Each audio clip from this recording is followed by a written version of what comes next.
We're talking with Dr. Robert Price. He's a mythicist, both of Jesus and of Moses, and a professor of theology at Johnny Coleman Theological Seminary. And because of his expertise in history, we've decided to have him comment on a number of the history books that are being promoted in Texas, and of course subsequently will be throughout a number of other states. You did have a chance to look over some of the PowerPoint presentations that we sent you, yes? Yes, indeed. Okay, very good. So we're going to get started on that.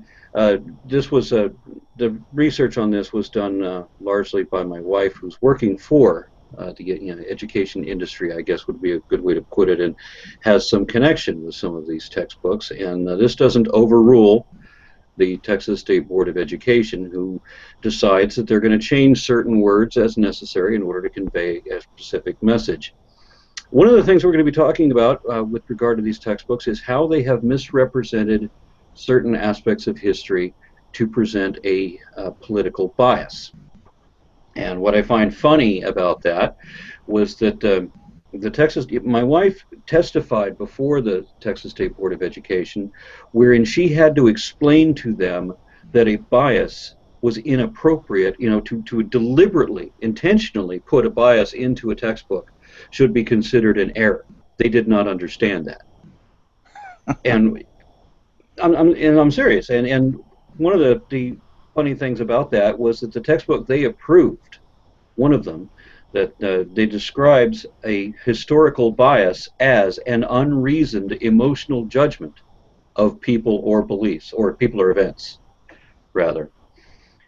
So on the first book that we're going to talk about, McGraw-Hill, United States History to 1877, they make a number of attributions, like all of the benefits or all of the good things that the United States had done in her formative years somehow were attributed to the Great Awakening and religious Reformation.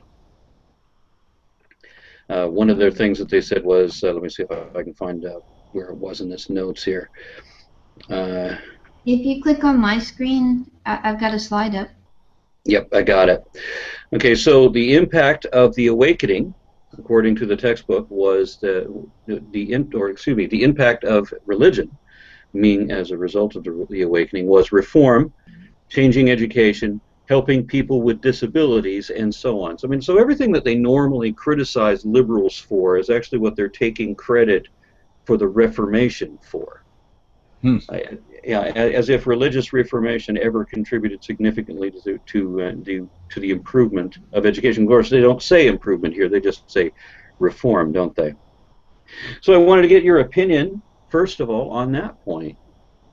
Well, I'm not familiar enough with that kind of aftermath of the Great Awakening, but I don't find it implausible, because I know that after the holiness revival of the 19th century, there was a great wave of, if not reform, at least charitable work, with the founding of hospitals, orphanages, and schools. Dwight L. Moody, who we rightly think of as a fundamentalist, he did start a couple of colleges, including Wellesley, perhaps surprisingly. And there is that element of it, not always, but there is a significant trend that social reform and even educational, an educational contribution has followed some of these revival movements. The Salvation Army, for instance, I don't happen to buy their views on God and all of that, but they were big on women's rights, at least in the ministry, and had great social programs, which they still have. The touchy part, though, is to ask whether, or to evaluate to what extent, like the social movements of reform in America all went back to such groups, but there is a significant connection. Even prohibition, which seems so fascistic now, was intended as a social reform movement by fundamentalists who weren't simply blue-nosed and out to spoil everybody's fun, but like a lot of people at the time thought that one of the major causes of poverty was drunkenness, which was a huge problem. So even that was intended as a social reform, though of course it backfired. So that I don't really consider a falsehood. It's a little overgeneral, and again, I just don't know enough about the Great Awakening's social implications to know if this had the same sort of effect the holiness revival century or so later did.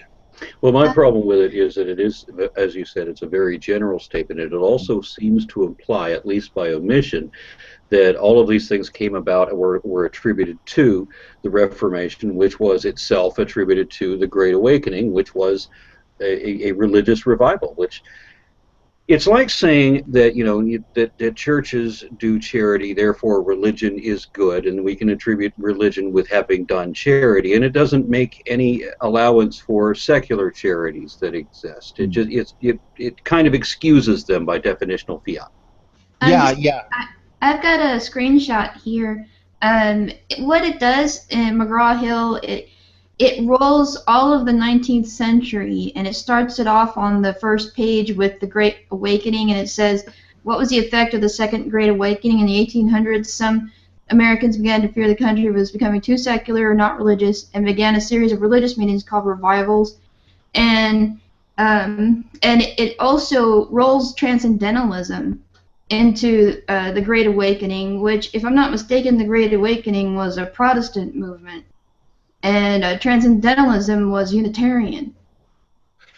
Yeah, transcendentalism was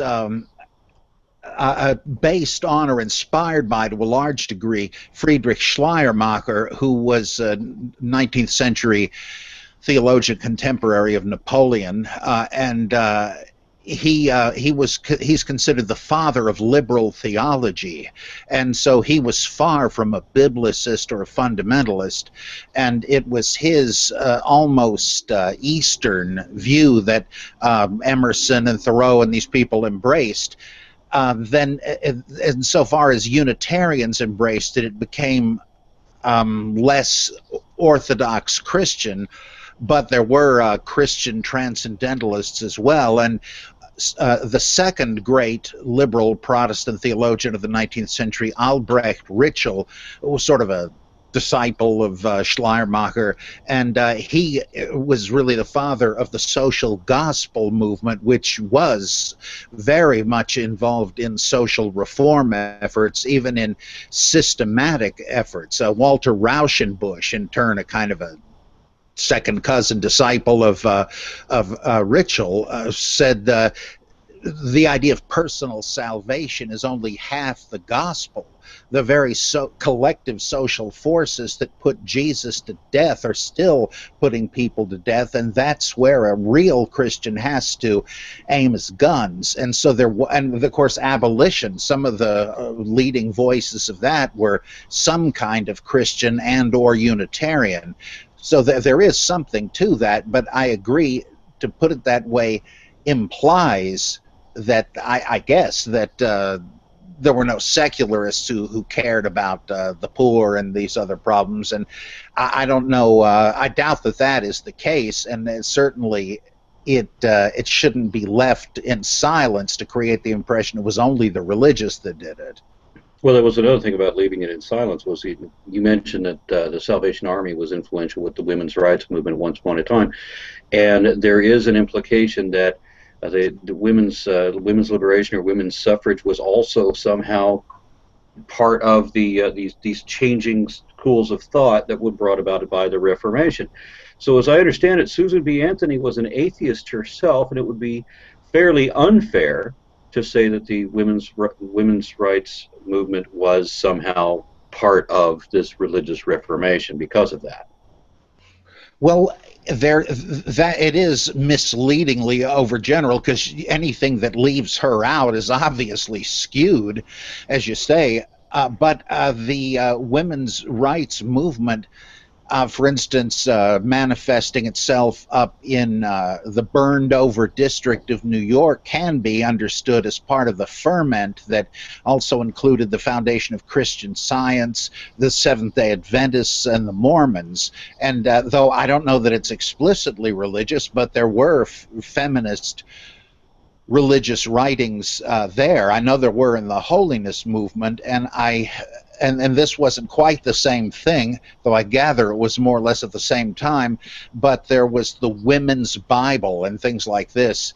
It seems to me it's a question, a relative percentage of religious and non-religious involvement, but there certainly is a lot to the claim that that conservative pietistic religion did influence society in some of the same ways liberal Protestantism, which began to emerge then, and secularism did. It was all across that spectrum. But to say it was the cause for it, of course, if anybody is saying that, that's going overboard.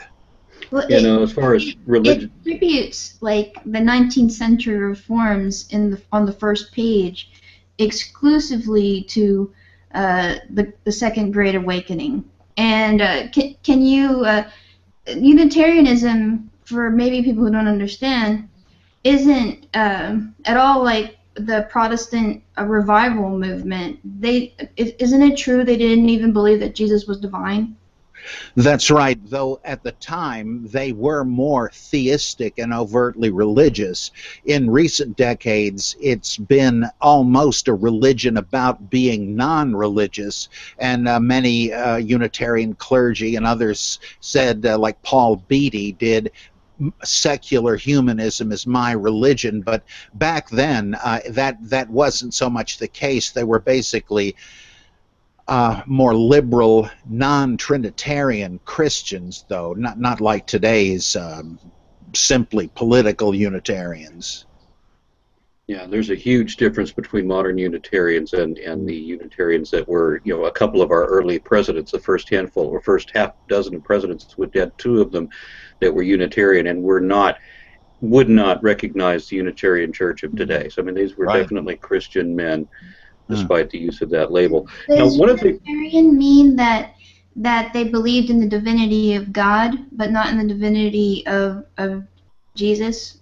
Well, as I recall, most Unitarians back then were Arians, A-R-I-A-N-S, reviving the view of Arius in the 4th century, who taught that Jesus was a created being, the highest of the creatures, through whom or through which God created everything else, the Logos, the Word of God.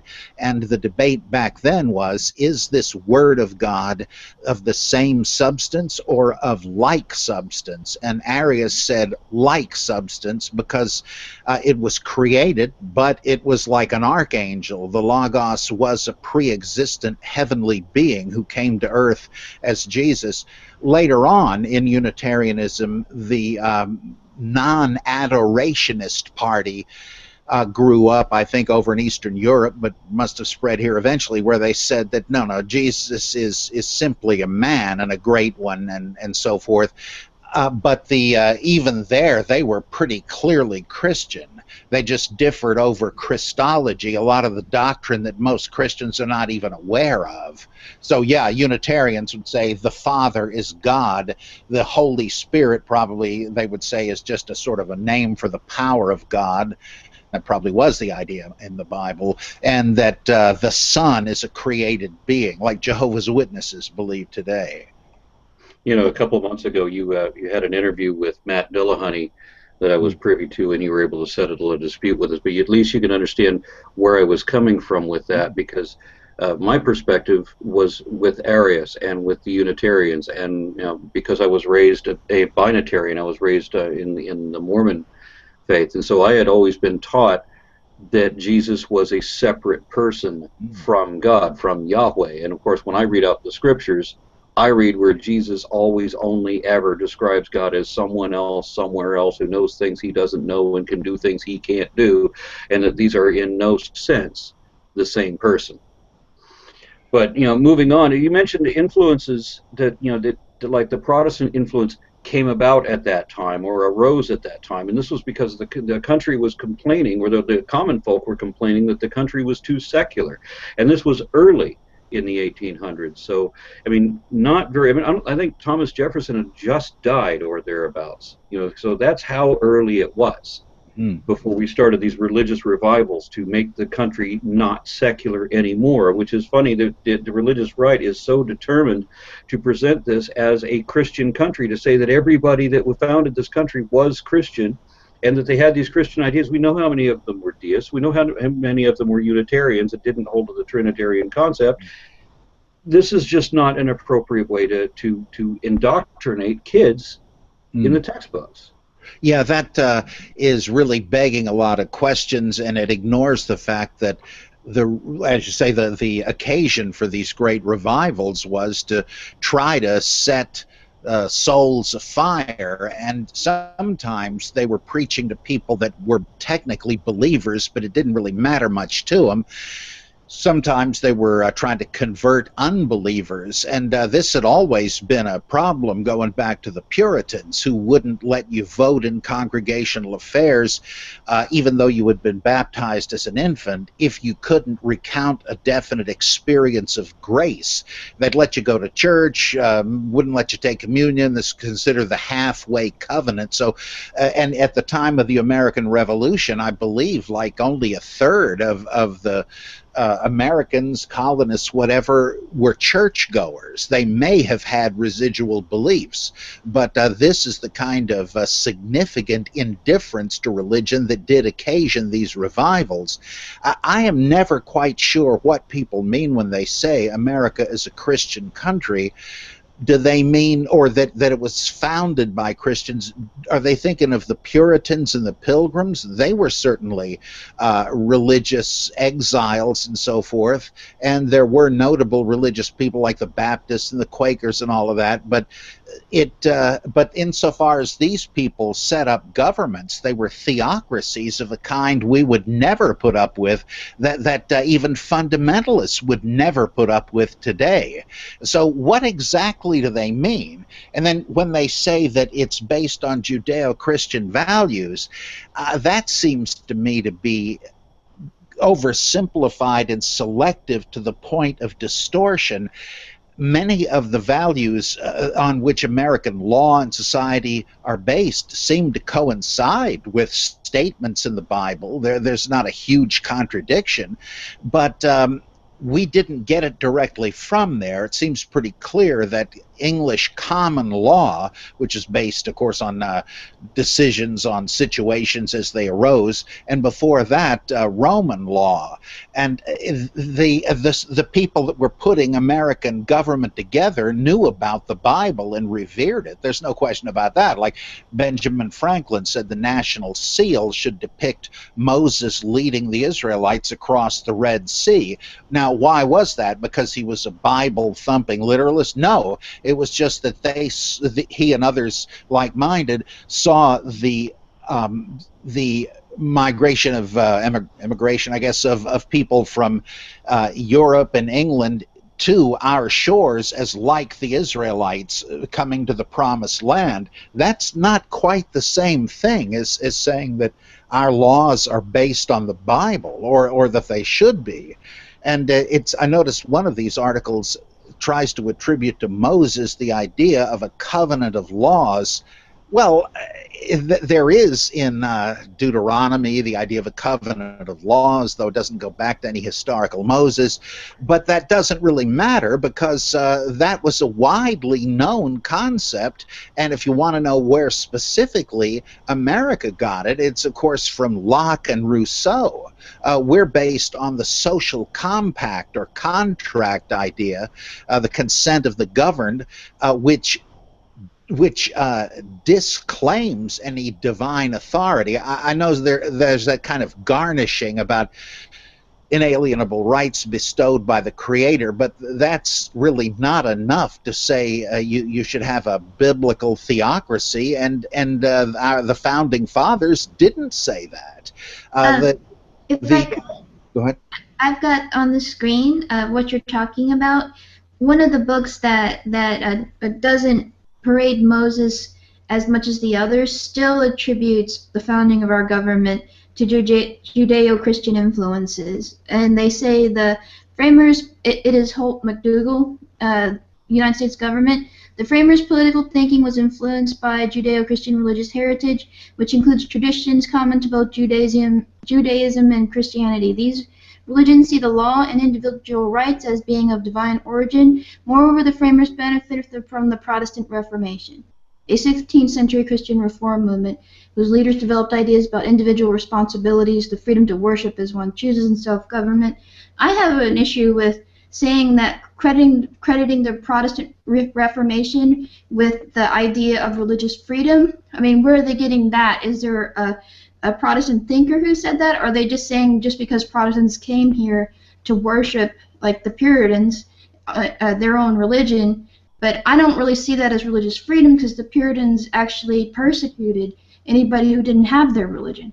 Well, that's exactly how they view it, though. I mean, the story that was taught to me was that the Puritans came over to this country seeking religious freedom, when in fact what they actually did, and what every other Christian group that came over here did, was really just visit their own persecution onto their neighbors and everybody else that believed even slightly different than them. Yeah, it's funny that, yeah, they were trying to get religious freedom. They're trying to get out of from under the heel of the Church of England. But you're right. Once they got here, they were not that that tolerant of anybody else.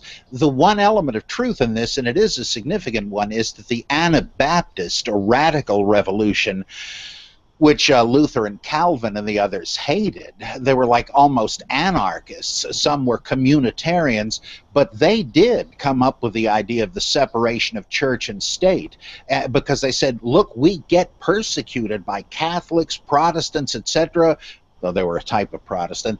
We don't want to be persecuted, and to be fair, we seek an arrangement whereby nobody is persecuted. The state shouldn't be in the pocket of any religion, or the religion shouldn't be in the pocket of any government. So they did actually propagate that, and in the New World, Roger Williams and the Baptists, who were heavily influenced by the Anabaptists in Europe, he was really the pioneer of true religious freedom and separation of church and state. So it wasn't the whole Reformation.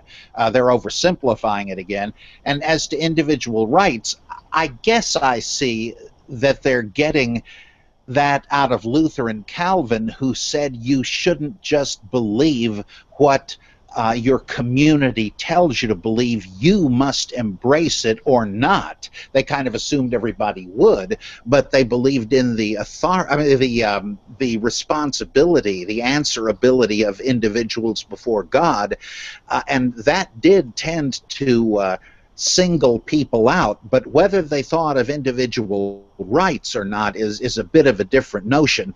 But it's the Anabaptist radical Reformation that really did spawn the notion of separation of church and state and religious freedom. You know, one of the ban here. Also, didn't Thomas Jefferson notice how wasn't he afraid of one sect of Baptists gaining power and dictating to the other people what their getting control of the government? I'm sorry. And yeah, that's right, and that comes historically. I mean, it doesn't require you to believe in the religious doctrines of the Anabaptists, but that is certainly where it came from, to be available to Jefferson, who was more influenced by the Enlightenment thinkers and the philosophes of France, like Locke in England and Rousseau in France, with the social compact, which is clearly the model for our government. So yeah, it sort of inherited the notion from the radical Reformation, but the way Jefferson and others put it into effect in law, no religious sponsorship at all, or even rationale, it's as far as I can see. I mean, these guys believed in God in some fashion, but they didn't build that into the government. One of the arguments that I frequently have with these people, and you often hear it when they talk about, you know, freedom of religion means freedom of Christian religion. and then they specify that that freedom of religion doesn't mean freedom from religion. Then I have to explain what freedom from religion is. And just last week, for example, I got in an argument with somebody, face to face, where they're saying that, freedom of religion is in the Constitution, freedom from religion is not. And I said, no, freedom from religion is the first clause of the First Amendment, where you don't have the state impose its own religion, which means that once the state has a religion, that's the religion that will be imposed on everybody, whether you like it or not. And in order to have it is not possible to have freedom of religion if the state has a religion, because that will be the imposed religion. The only way to have freedom of religion is necessarily to have freedom from it. What to do not they have mean? any religion imposed. What do you think they mean by freedom from religion? I've never quite understood that as many times as I've heard it. The person that I was talking to actually thought that freedom from religion meant that churches and Christians were going to be persecuted. Yes, this is somebody who gets their information from Fox News, but that's exactly what they were thinking. So I've got a person on the verge of tears now, thinking that freedom from religion means Christians are going to be persecuted, and no, not remotely. It's a strange thing how this religion, this weird little death cult, gets such great pleasure out of being persecuted for believing impossible things for no good reason. Yeah, I remember I used to do a lot of face-to-face classroom teaching, and whenever it came up, I would tell students, if you are a religious believer, you should thank God for Madalyn Murray O'Hair for untangling church and state, because and I was some sort of a minister at the time. I said, if the state is leading your kids in prayer, that's the Antichrist. I mean, you can't have this in Christian terms if you just think about it. It's inconsistent, which is why the Baptists used to believe in this. Well, that's the perfect example. What Madalyn Murray O'Hair did was there were Catholic students and Jewish students that were having to sit in on a Protestant prayer that was led by the teacher, and pretty much it was the teacher's choice, acting as an advocate for the state. And so this is what I mean by freedom from religion. It means that your children who are not of this Protestant denomination are not subjected to that, where they have to recite prayers to a religion they don't believe in. When I grew up in the 1970s, that's the way, as a Southern Baptist, that's the way it was. The world, you were in the world, but you're not of the world. So why would you be concerned with the world government and imposing your religion on others? They taught us that the world was ruled by powers and principalities of Satan. So why would you want any part in that? But now they seem to be wanting to dominate the government. Yeah, the Southern Baptists are a perfect example of that, because during the real fundamentalists, I mean, all of them are conservative evangelicals, but real militant fundamentalists took over in the late 70s, all the boards, the seminaries, and so forth, and the denominational structure. And they just abolished the idea of freedom of conscience in interpreting the Bible. They used to say there's no authority above you as a Bible reader, but now they don't say that. They say you pretty much have to go along with your pastor or some such nonsense. And the same thing with the separation of church and state. They seem to, a couple of the major people that engineered this takeover, Paul Pressler and the other guy's name begins with a P also, I can't think of it, Paige Patterson, that's it. Yeah, these guys were both involved in Christian Reconstructionist or Dominionist movements. Like Roger Williams and these early Baptists would be turning over in their graves to hear that. So are these people really Baptists anymore? I'm not so sure. I think maybe they ought to hand back their membership cards. Yeah. One of the other things we were talking about is, since you brought up the Moses thing and how these religious influences, the way that all of these books, all of them are promoting, Judeo-Christian values as being their motivation and their foundation and their inspiration for everything in our government, which, of course, you've already said it was not. Yeah, We you don't haven't. find democracy in the Bible. You don't find, well, freedom of religion. I mean, there's all these things attributed to Moses, like in Deuteronomy, where he says, if somebody is preaching another God, execute him. I mean, what though? I mean, there's so many things. We don't have slavery anymore. Well, they didn't mind it in the Bible. And you can say, well, that was inconsistent. They should have awakened to that. Yeah, that's probably true. There were ancient peoples, some of the pre-Socratics, Stoics, later who said that slavery is unnatural. The Bible didn't seem to realize that. But the thing is, to say that the country is founded on biblical principles, they seem to mean the Bible in toto, and that's just ridiculous. Can you sell your daughter into slavery? That's part of it. Can you execute kids who curse their parents?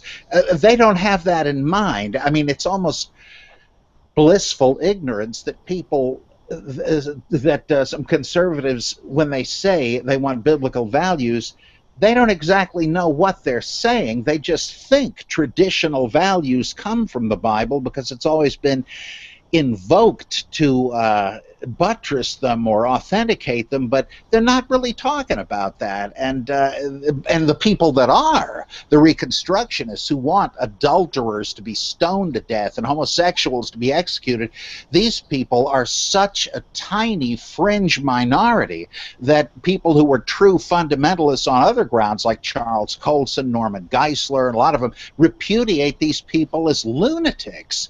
So the ones that say, like the ones that want to have the Ten Commandments posted, have they ever read the Ten Commandments? Do they want to outlaw misuse of the name of God? I mean, disapprove of it maybe, but outlaw it? Is the federal government to command people to worship only the Hebrew God? That's one of the commandments too.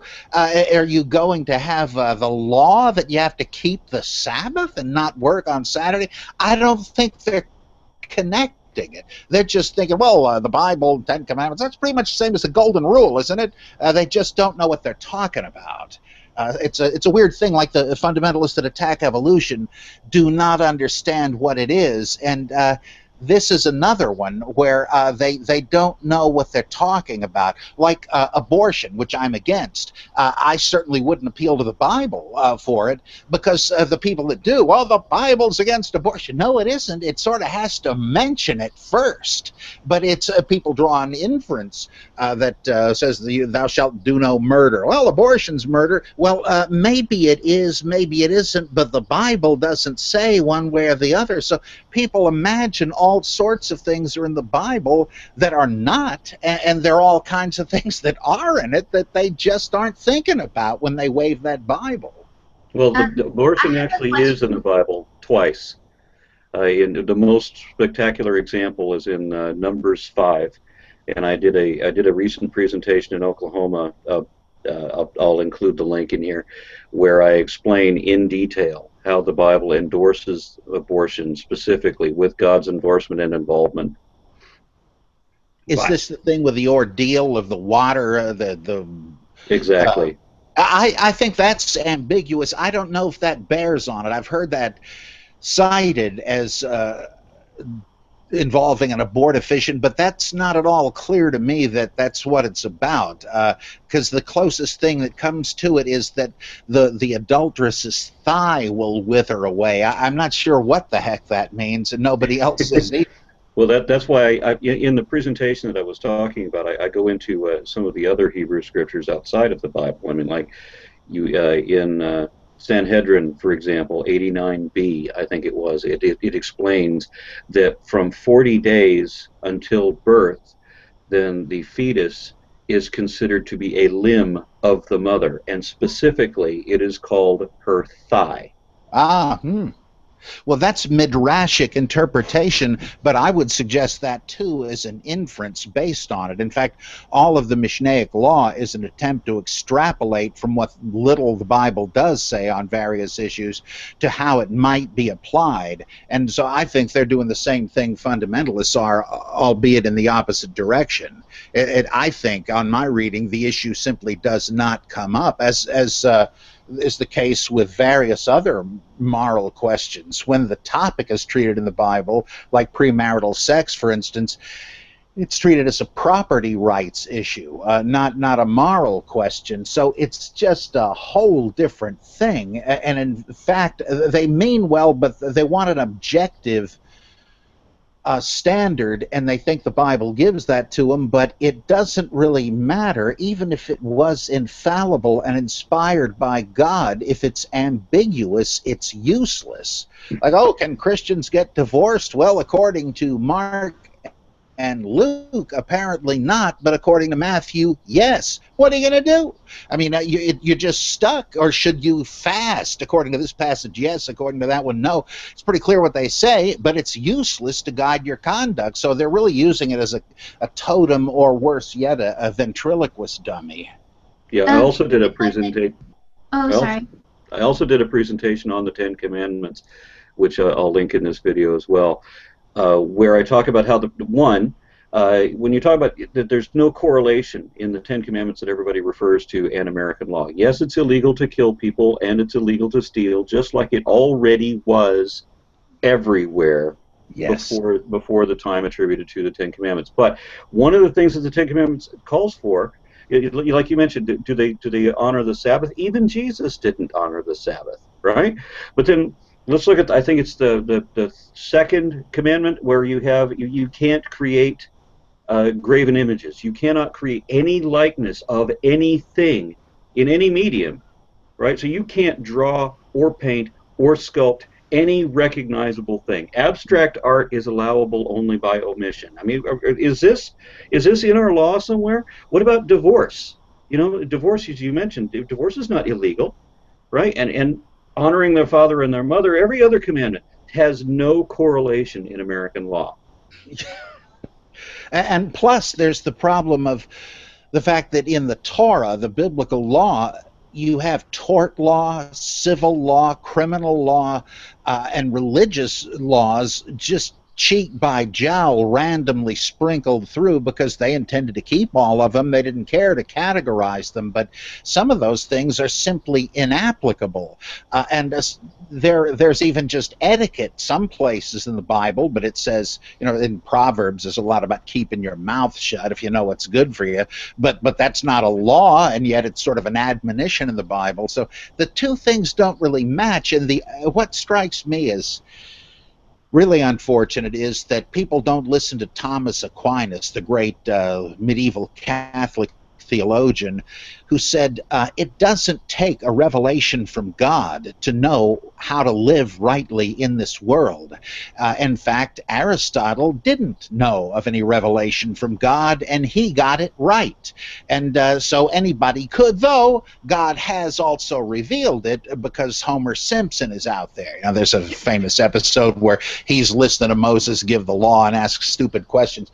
But Aquinas said the content of the good life and the righteous life does not depend on the Bible, nor is it set by the Bible.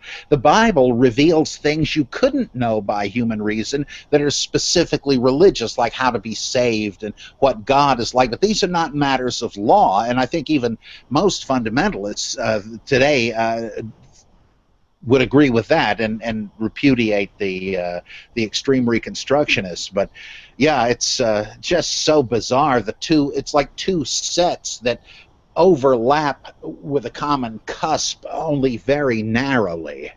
And you're right, all this stuff was pre-Israelite anyway. If I could ask a question, you were talking about how the textbooks oversell Moses. What's on the screen right now is a quote from McGraw-Hill, United States government, Texas edition, so that apparently they're doing a different edition in the other states, but this is one of like the top 5 publishers. It's a major publisher, and it might actually appear in someone's child's classroom.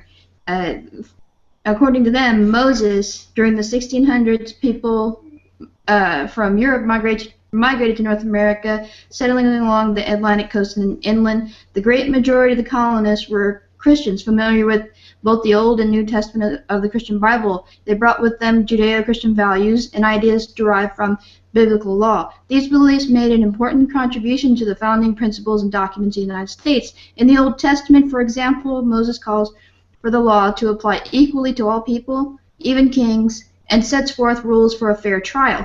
The biblical idea of a covenant, an ancient Jewish term meaning a special agreement between people and God, influenced the formation of colonial governments and helped shape the thinking of the men who designed our constitutional structure. Is that a fair statement? Not exactly, because again, the idea of a covenant, the idea of a fair trial, and the idea of a monarchy governed by some principles, these things were not the inventions of the biblical writers. In fact, the core of the laws in Exodus are simply derived, slightly changed from the Code of Hammurabi, which was given by Shamash, the sun god, supposedly. And I mean, that's earlier than the Bible and part of the foundation of the Bible. Now, it's possible that some Americans, and I think they have to be referring to the Puritans and the Pilgrims, they got it from the Bible. But I just don't think there's a whole lot of continuity between that and the people that wrote the Declaration of Independence of the Constitution. The laws are based on the thinking of Locke and Rousseau, not on the Bible, because you certainly do not have in American law the specifics of a trial, very few of which we even know from biblical times. There's so much we don't know. We have no idea what marriage ceremonies were like and a lot of things. So yeah, they knew about some of that, but the Puritans, whose government was based on the Old Testament, that gave way to the Locke-Rousseau business when the United States was created. So I think that is overselling it and overblowing it in order to further this useful myth that America is a Christian country. If I could, one of the claims is that he set forth rules for a fair trial. I mean, do you know something about what the law was for trials during that time? Was it were women allowed to testify according to Moses? I don't think that comes up. It's a big thing that women are allowed to inherit at one point, but with the trial, I think all it says is that you have to establish testimony from the mouths of 2 or 3 witnesses. If you don't have enough of those, you have to dismiss it as hearsay. It also puts people on oath. It's the judge, I guess, would say to a defendant, give glory to God and tell the truth. And then the defendant would say, as Yahweh or as Jehovah lives, what I'm going to say is the truth. And that's probably what is intended in the commandment, I think the third one, do not take the name of Jehovah your God in vain. It means perjury. And of course, there's a separate commandment that specifies no perjury. Don't bear false witness against the neighbor. So these are certainly do pertain to how they must have held trials, but it's hard to believe nobody ever thought of this before the Bible. I just and it doesn't even say that in the Bible. When it says that God decrees certain laws, that doesn't suggest that nobody else had any laws. Is it part of the Mosaic law that don't suffer a witch to live? Yeah, that's right. To burn somebody over magical allegations? Yeah, they apparently mean spirit mediums or channelers, as we might call them, like the Witch of Endor, so-called. She conjures up the ghost of Samuel, the prophet, from the netherworld to talk to Saul. In other words, that was a very common thing, and they're trying to restrict the means of revelation. They want you to go to the authentically Jewish priests who had their own methods of divination to tell you the future. The Urim and Thummim and the prophets and so forth, they don't want you going outside of that to these lone wolves like the Witch of Endor. So they didn't like astrology either. So they though I don't think they command any punishment for astrologers, they certainly do for spirit mediums, execution. It's incredible to us. And even then, I mean, that presupposes it was a widespread thing. You're just dealing with the views of a particular party in power. And I don't think that that was necessarily a good thing. There are parts of our history where people were accused of witchcraft and killed and burned. Yeah, that was biblical, sad to say. Yes, so I don't know that would be considered a good thing.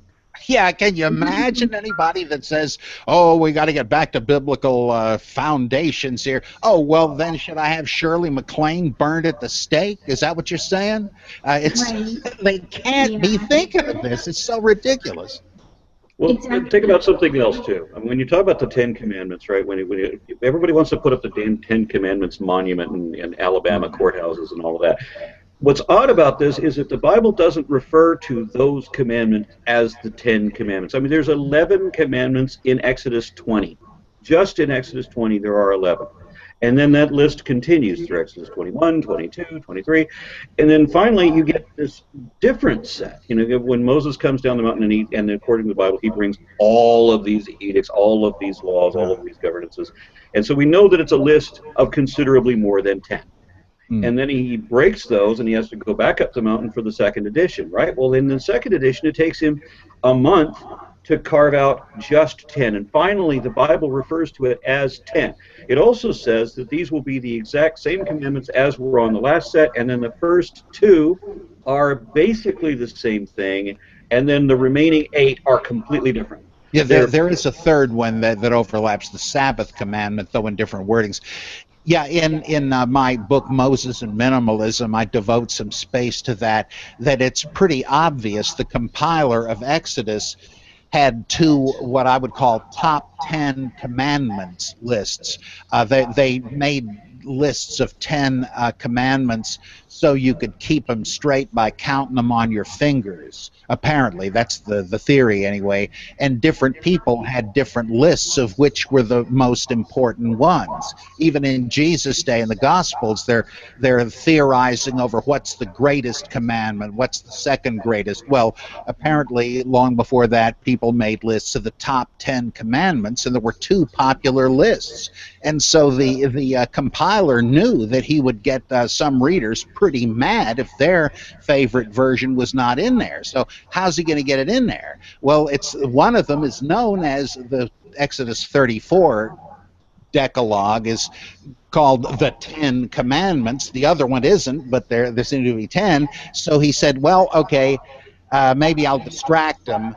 I'll have the first set destroyed in Moses' anger, and then he goes up to get a Xerox, and maybe they won't notice that 7 of the commandments are different. That's all I can figure. He just had to have both of them in, and he just separated them by several chapters. Not the only time in the Bible that sort of thing is done. And one of the other claims in the McGraw-Hill book is that there's a biblical idea of a covenant, and that influenced the founding fathers. And they made it they say in the ancient Jewish term.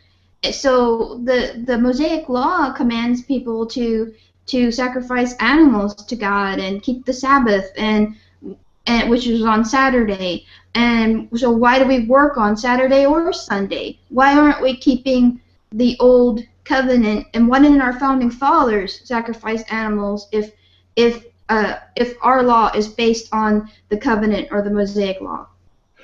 Well, this brings up the question of an intra-biblical principle of abrogation. That is, parts of the Bible, according to Christian belief, are set aside once you go from the Old Covenant or Old Testament to the New because of the death of Christ, which supersedes all of the animal sacrifices. They're no longer necessary. So the minute you factor in the New Testament as well, then some changes are made.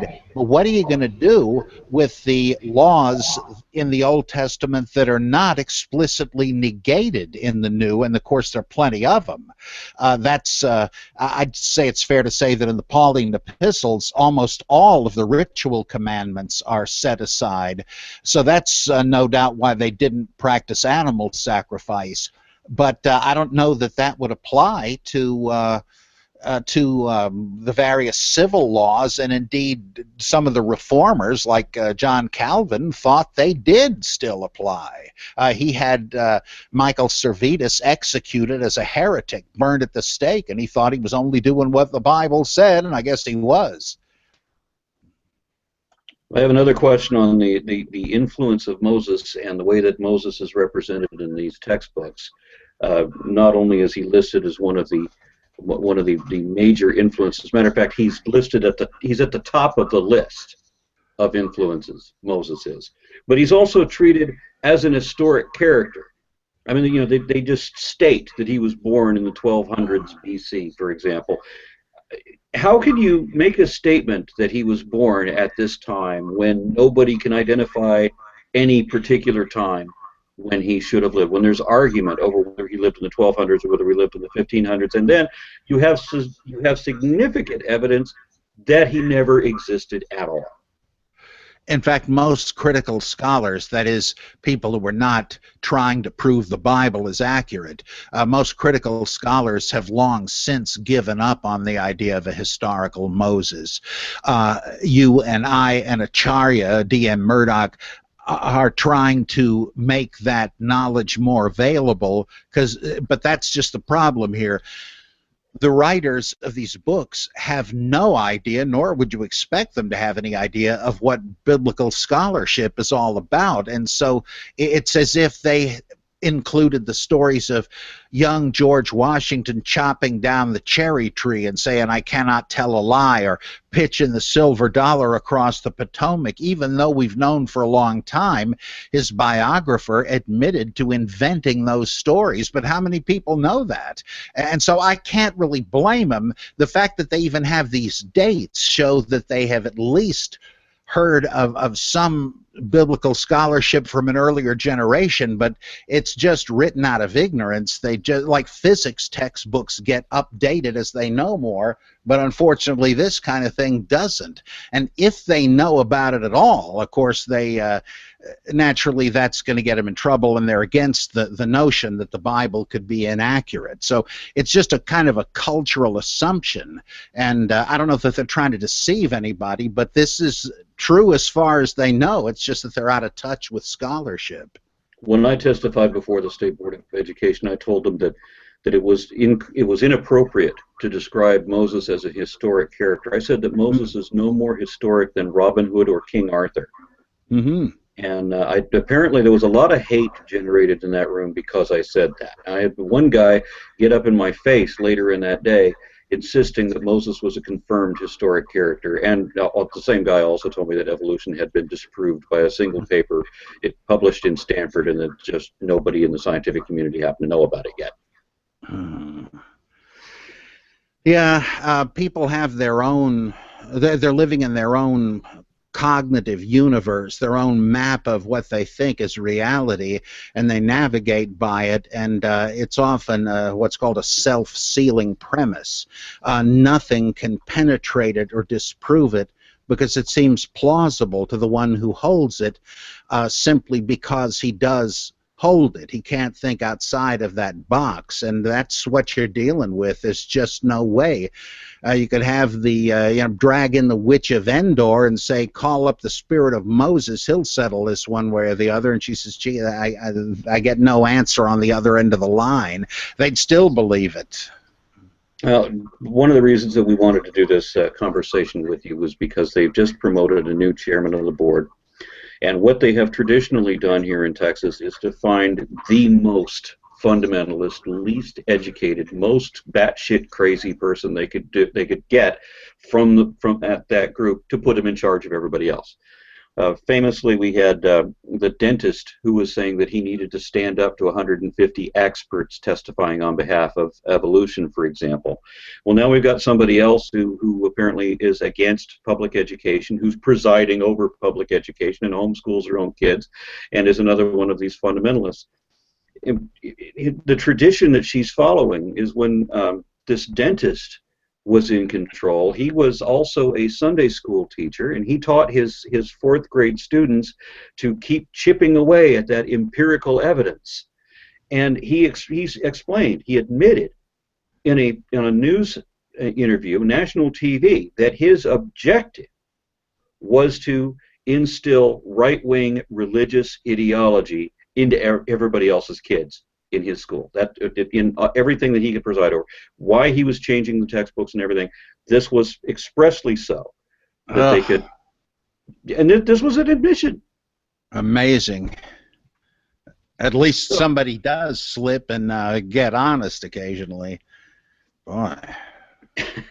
Maybe secularists ought to look into homeschooling so they don't have to have their kids pumped full of dogma. I endorse public education, but yes, there are many secular homeschoolers in Texas who are doing this because they know they're not getting a proper education, at least with regard to certain things. Like you're not getting sex education. What you're getting from the history books is a complete whitewash. Not only are they instilling, the right-wing political ideologies, and they're instilling their Judeo-Christian Christianity, right? But then they're also eliminating ethnic references and promoting everything white. I mean, one of the things that I'm most on about right now is that the way that the Texas textbooks have been treating things, they have this American exceptionalism where they've actually admitted this years before, that they don't want to teach that America ever did anything wrong, because America has to be seen as a shining beacon of what it means to be God-blessed. So we'll just remove all of the embarrassing bits of history, and then we'll remove all the blacks and Hispanics from history, right? And then they'll just try to color everything a certain way. So I mean, I remember one of their meetings, there was a reference in one of the textbooks to hip-hop music, and they changed that to be country western, just for example, to make sure. Yeah, and so they tried to eliminate Thurgood Marshall. They tried to eliminate Che Guevara or some other Hispanic references, and then they wanted to promote the president of the Confederacy, Jefferson Davis. They wanted to present him as equivalent to Abraham Lincoln. And what's hilarious about that is what they were doing with slavery at the same time. And so not only is everything... Yeah, so I mean, one of the books we were talking about today, let me see, that was McGraw-Hill, United States History to 1877. That one mentions how slaves recognized the irony of having slavery in a country that is that they were claiming to be the land of the free, right? And then many of them were promised freedom if they fought in the Revolutionary War. And I understand Pennsylvania actually adopted a plan to make that happen in like 1780. But then they went on later when they start talking about the Civil War, and they said that Southerners used states' rights rather than slavery as the reason for the war, or to justify their secession from the Union. And this is one of the things that the Board of Education specifically changed. They removed the word slavery from that, even though the President of the Confederate States, the Vice President of the Confederate States, and every one of the individual states wrote in their letters of secession that slavery was the primary, if not sole, reason that they were seceding, that was the whole reason for the Civil War. So it is, to me, a gross misrepresentation for the State Board of Education to put in the word states' rights at all. Well, that I think was like the two things coincided because, as I've always read, the southern states, and led by John Calhoun, argued that this was a federal union voluntarily entered into by the states, who therefore had the right to leave it if they wanted to, and matters like slavery were things they had to decide. The government couldn't intervene, and so though the occasion for it was trying to safeguard slavery, the legality of it was, you can't tell us what to do. We have states' rights. So I wouldn't think it's a distortion to mention states' rights along with it, because that was the rationale for being able to secede at all. Of Well, course, none of this would have happened if there wasn't slavery. I've heard that the states' rights language didn't appear in any of the succession documents, that the word states' rights didn't appear until after the Civil War was over, when they were mythologizing the Civil War. This is from McGraw-Hill. Southerners used states' rights to justify secession. Each state, they argued, had voluntarily chosen to enter the Union. They defined the Constitution as a contract among the independent states. They believed the national government had broken the contract by refusing to enforce the Fugitive Slaves Act and by denying Southern states equal rights in the territories. As a result, Southerners argued the states had a right to leave the Union. Well, And that, that's yeah. why Pearson also uses the states' rights language, because that is what's in the adopted standards of Texas state to mention states' rights. But I think that was the whole rationale of Calhoun and others, who said we entered into it voluntarily, we've got the right to leave voluntarily, and that is a matter of states' rights. I'd be surprised if that hadn't been in the formal language of secession. Okay. Just a second. I'll have to pull up Texas's secession document. Just let me Google it. Yeah, I have a copy of the Mississippi Ordinance of Secession somewhere, but I'm not sure where the heck it is. Let me Google it. You know, there were bills of secession from all 50 states a few years ago, and they presented them to Washington, and big surprise, they turned them down. But there were attempts just recently to secede. There was one of the members of the Board of Education who has since quit, was Hispanic herself, and she actually walked out on one of their meetings when they wanted to remove all Hispanic references, all Native American references, all the black references. I mean, so that everybody in history, in American history, is white, or they're not American. The Board of Education even took it a step further. A Native American showed up in a military uniform, and they criticized him for it, saying it was inappropriate. And a white man showed up on the same day for the same meeting, also in uniform, and they praised him for showing up in uniform. What kind of a double standard is that? Why do they say they do the stuff? I mean, I assume it's just bigotry, but do they offer any excuse or rationale? Well, It seems so weird. When we testified, we were amongst, say, 50 other people, most of whom were teachers, professional historians, and then representatives of different ethnic groups, complaining about what our texts, what changes in the textbooks are now doing to minimize or misrepresent or downgrade Native Americans, Hispanics, blacks, Muslims, Jews, anybody else. You know, any non-white, non-Protestant is getting crapped on by the textbooks from specific changes the Board of Education forced the publishers to make. That's astounding. Yeah, they are astounding.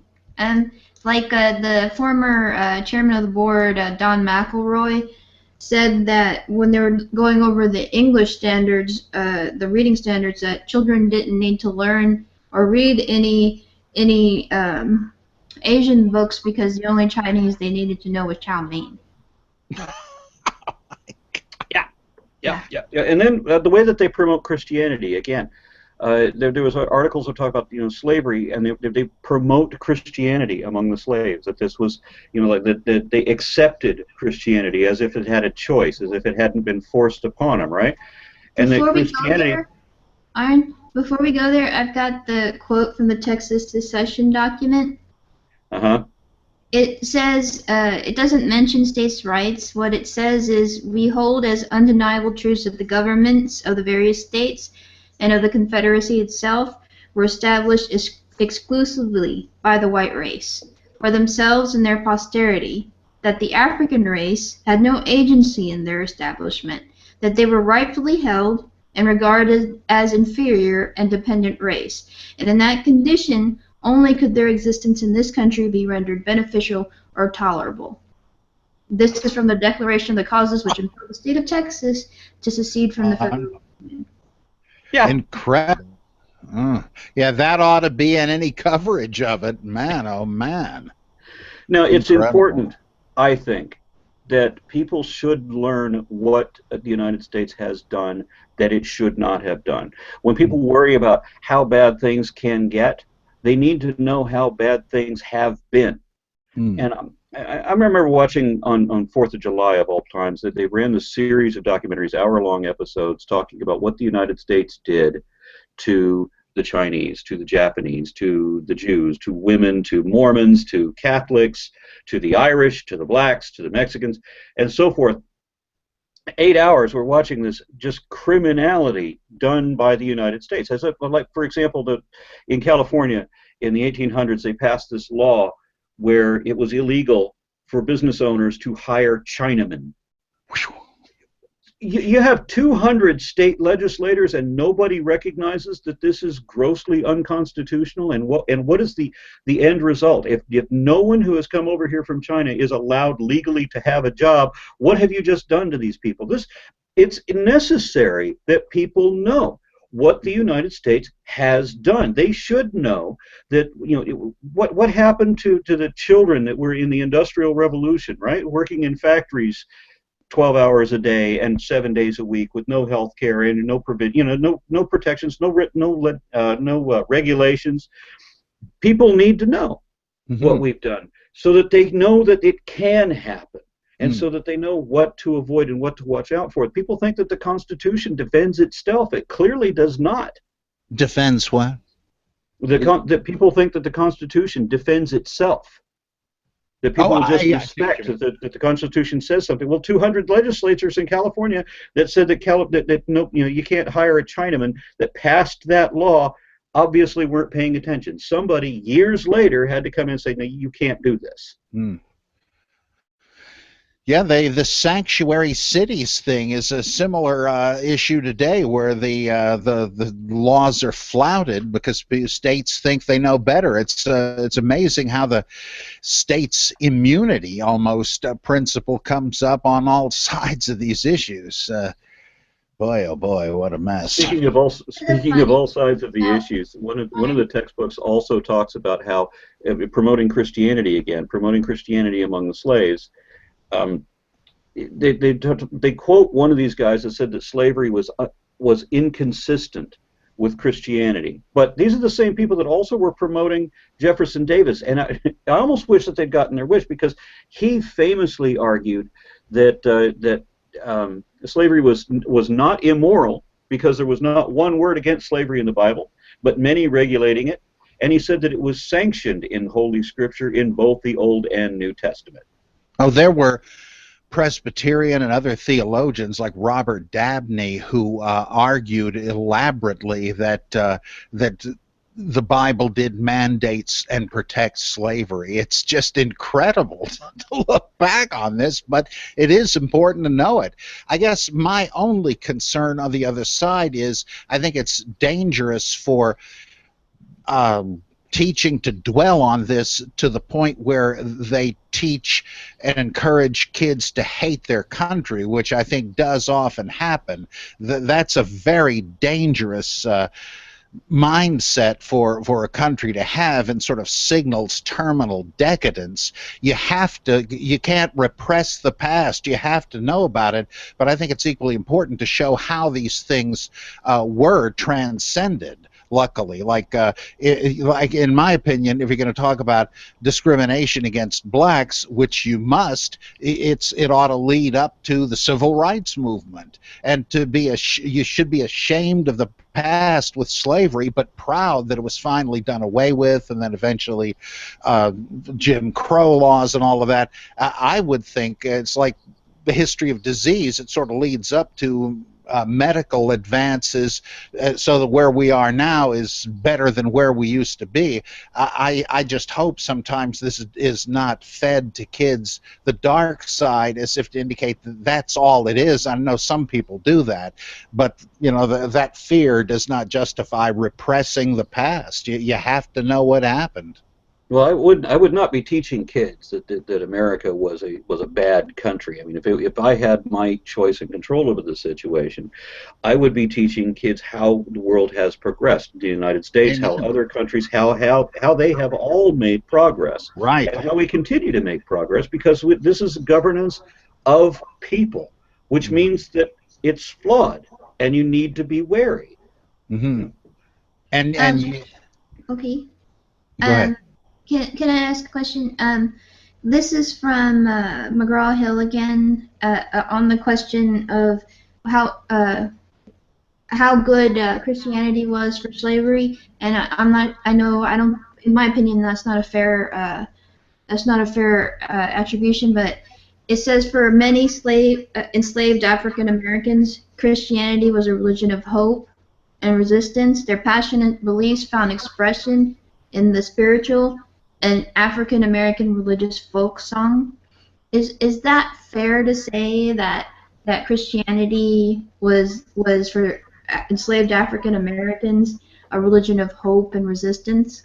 I think it is, actually, and it's a case where they were fed Christianity to try to make them docile, and it didn't have quite that effect, because now they'd read about Moses and Pharaoh and the children of Israel, and we know, in fact, from black preaching and spirituals and so on, that it did instill a kind of an eschatological hope for deliverance, and that's just the opposite of what the white slave owners were going for.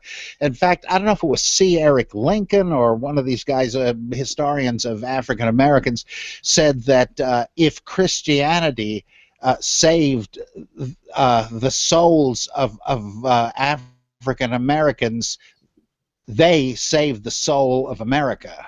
And I think that's pretty justifiable, with Martin Luther King and others that really called America to account, to really live up to their principles. So I think it's a kind of a backfiring of the slave owners' intent, but I think it was true. Bob, thank you very much for doing this twice. My pleasure.